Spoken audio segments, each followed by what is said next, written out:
A land where nobody suffers and nobody grieves. A safe land where nobody will feel terrified by any threat or disaster. I will create such an everlasting kingdom. The current hierarchy of fate engenders overwhelming emptiness, and that's wrong, so I want to fix it. Destroying fate is my fate. At that moment, two kings turned new deities of their worlds connected, and felt challenged. Their worlds could not coexist. If two worlds, even if of purity, existed, just as two nations, they would come to war. The new gods could not even allow the possibility of another deity's existence, a rival who could bend the world as they could. Both gods raised their blades to finish their own battles, but bright flashes consumed their respective forms in their natural worlds. The younger king walked on, wielding his holy blade, his power somehow restored after a forced reassimilation of Kath. He looked around, sensing his opponent. "Who are you?" The elder king walked up, looking around as well. It seems like a higher god than both of us has accelerated our fated battle. There are gods higher than chaos? The young king paused. No, who are you? I'm Sinbad, former king of the seven seas, now god of the new world. Oh, I'm Arthur, king of Camelot, and I am Chaos's vessel. Sinbad smiled, but suddenly he raised his blade. Wait, are we really about to fight? Arthur instinctively raised Excalibur, and Sinbad grinned. You're one of the gods that stands in my way. I will destroy the fate that binds my world, and you are going to be nothing but a stepping stone to my ascension. Arthur glared. No, I can't let you stop me. I need to create a perfect kingdom for my people, and you will not defeat me. The two kings ready themselves and lunge into battle. Before we hop into this battle of Arthur versus Sinbad, please drop who you think is going to win in the comment section down below. Please leave a like and subscribe if you haven't already. Now, let's get into it. What's up, guys? I've got the pencil here, and here we are for a versus battle. Arthur, the King of Camelot versus Sinbad, King of the Seven Seas. Now, let's hop into it. Here's the thing, I do want to do a little bit something different with this versus battle, a little bit something more relaxed, a little more enjoyable, a little more communicative. I know I do a lot of more serious versus battles, but a friend of mine has inspired me. I saw one of his videos, I saw the way he did it, I'm like, darn, that seems really cool, so I'm gonna do it myself. Let's just talk about this more relaxed wise, and let me explain why this is a curb stomp in either fashion. So, if I limit them to their non-godly states, such as Arthur just wielding Excalibur versus Sinbad just wielding his 7 djinns, then it's a mismatch in Arthur's favor. However, if I make it so that they both have access to their godly powers, then it's an absolute mismatch in Sinbad's favor. Now, what do I mean? So, for their base states, for their regular states, for their more common states, we got Arthur. And here's the thing, Arthur, he's pretty darn strong, and he's pretty darn fast, and that's the main issue. Arthur, by being able to fight a base Hendrickson at all, and of course going around and slaying gray and red demons, is pretty darn strong, because gray and red demons, depending on how you want to scale them, either you go with earlier kind of scaling, you go with mountain level, or you go with later kind of scaling, you go with around a large island to country level in terms of raw power. And the thing with that is that that's really a low ball, because Arthur should really scale around to the demon elites, which are Chandler and Cusack. He was able to not only face tank one of their attacks, Chandler literally blasted him with an exterminate ray point blank to the face, and Arthur just ate it. He also managed to decapitate Chandler very quickly before Chandler could dodge, react, or do anything. He also proceeded to blitz Cusack and chop his arm off. Now, while the demons do admittedly go on to say that his attacks didn't do squat, and they managed to just completely ignore them and negate them with their regeneration, in that they were toying around because they're the highest level demon, he still did that. If he truly wasn't even a fraction of their power, he would not be able to do it. It's simply put as that. He would not have been able to decapitate one and de-limb another. So really, if you want to ask him where that puts him, even if you were going to say that they were really, really casual, that at least puts Arthur on 10 Commandment level, and 10 Commandments are able to fight Archangels, and Archangels have their own little separate dimensions that have their own little multi-continental oceans in there. I know that apparently has gotten way higher, but once again, I'm just lowballing for Arthur, because here's what happens when we hop over to Sinbad. We go to Sinbad in his more djinn/human state, and he's extremely powerful. Using his djinn equips, he's able to produce around small country to country levels of energy pretty casually. He destroyed an entire island just to make his own kingdom, and he did that without much effort. He literally just swung his sword down and went boom, and then he had a massive crater where he could build his kingdom. So there is that. Perfectly fine on that front. However, main issue, there is power. He can't really upscale. Magi, at least from what I've read of it, is a series that sort of lacks multipliers. We get a lot of X is stronger than Y, but we never get by how much. Like, we know Sinbad due to his nature as the singularity and as one of the strongest beings in the verse, obviously should reasonably scale above Alibaba. He should scale at least relative to Rengoen. He should scale relative to a lot of these really powerful people, but if not scale directly above them, considering he wields 7 Jin, has an insane quantity of Magoi, all that. But the main issue comes from the fact that we don't know how much stronger he is than them. That's the main problem. So we can't really push Sinbad's limits up to the point, and we don't know how much stronger he got from his younger state as pre-Sindria Sinbad as compared to post-Sindria Sinbad. The issue really comes from his lack of ability to be like, okay, he gets X stronger, he should scale, blah, blah, blah, blah, blah. He doesn't have really the concrete, like, oh, he got 10 times stronger after this point, or so on and so forth. Ironically enough, at least from what I was able to find, please, if you have any Magi guidebooks, help me find them, because I've been looking for them, because I was assuming there'd be a multiplier or something that I could find, but no, I couldn't.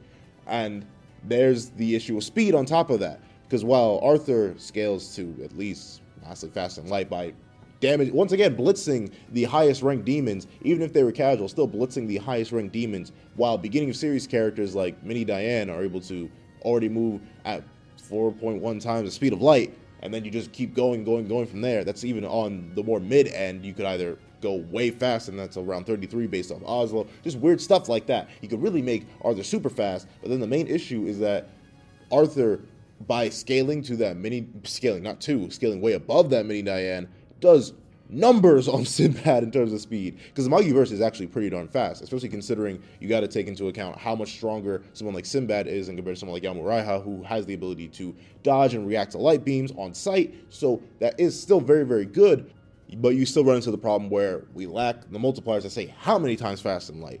I would say, based on how he scales to other people who also should have at least these relativistic to light speed, combat abilities, and movement in combat, I'd say he at least gets around, it's weird to just say fast and light. I think he ranges from the 1 to 10 area based on how he should be comparable to people like Alibaba, how he should be comparable to people like Kogyoku. But once again, that's a very nebulous area that's way slower than Arthur, who's at least, and I'm saying at least, 10 times faster than the beginning of series Mini Diane, who's already moving at 4.1 times the speed of light in combat. So there's that, and that's the main issue. Regularly, Arthur just zooms right past Sinbad. However, the situation flips. When I mean flips, I mean flips. So Arthur, once he absorbs chaos, while he gets a massive amp that puts him at pretty much the strongest character in the entire series levels, especially by the time when he pops up, it's nowhere near Sinbad. Because even if we take it to the limit, let's say limitless energy for the Lady of the Lake, shout out to Grandmaster Zeke, limitless energy to the Lady of the Lake, and then we just upscale from that, and then we assume that that's universal. Going off of chaos, the chaos should scale stronger than that, because Lady of the Lake, and Lady of the Lake was wrought from chaos, so it's only a part of chaos, so that means you just go further and further and further. Let's say that's 10 universes. Let's say chaos can, I'm just throwing out a random number.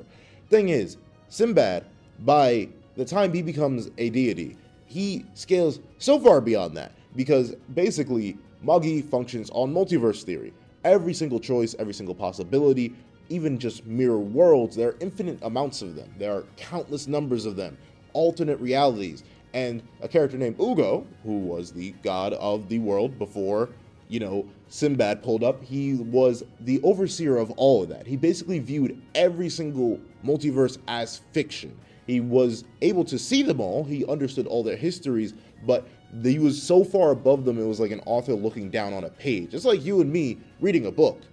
That's how he saw these infinite universes that he was overseeing. None of it mattered to him, it was all fiction. And then Sinbad came up and transcended him to a different degree of reality. So Sinbad became a higher god than Ugo. And that's where the issue comes in. So Ugo's already overlooking a complex multiverse that has infinite, that's weird to say, countless infinite universes within it, and he's beyond the concepts of space and time, because in the not celestial realm, what did I say that for? In the Sacred Palace, there is no concept of time. There's nothing of the sort. So to even move in the Sacred Palace, you have to have an accessible speed. So that's a different level. And really, you don't even have to worry about that, because Sinbad, by the time he becomes a god, surpasses the concepts of time and space. He's not bound by those anymore. He's literally a higher dimensional being. So Arthur can't compete with that. That's the crazy thing. And that just goes to show the difference in power, like reality warping as great as an ability as it is, that both of them have, by the way. Both of them can reality warp drastically. Arthur being able to create entirely separate dimensions by pure accident, really, and Sinbad being able to absolutely rewrite and reorder a multiverse whenever he feels like it. Both are able to do that, but because of Sinbad's higher degrees of power, his higher degree of existence, really, he's able to do it to a degree that Arthur could just never even dream of. Until Fortnite the Apocalypse comes out and says something that, oh no, chaos rules over a complex multiverse too. But until that happens, it's a mismatch either way. That's the sad thing. Either Arthur stomps Sinbad, he blitzes him, decapitates Sinbad before Sinbad can even activate a djinn with Excalibur, and or Sinbad looks at Arthur the wrong way and Arthur dies.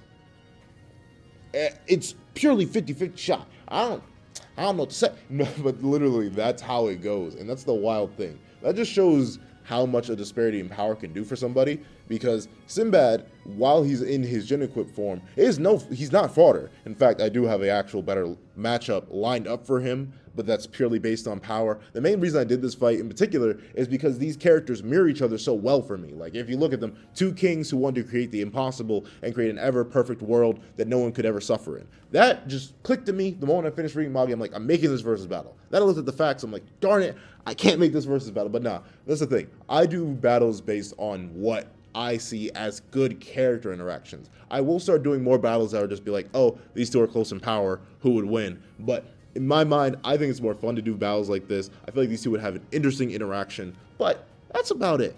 I'll leave it here. If there's anything I missed, and please, all my Magi scalers out there, if you have something, please send it to me.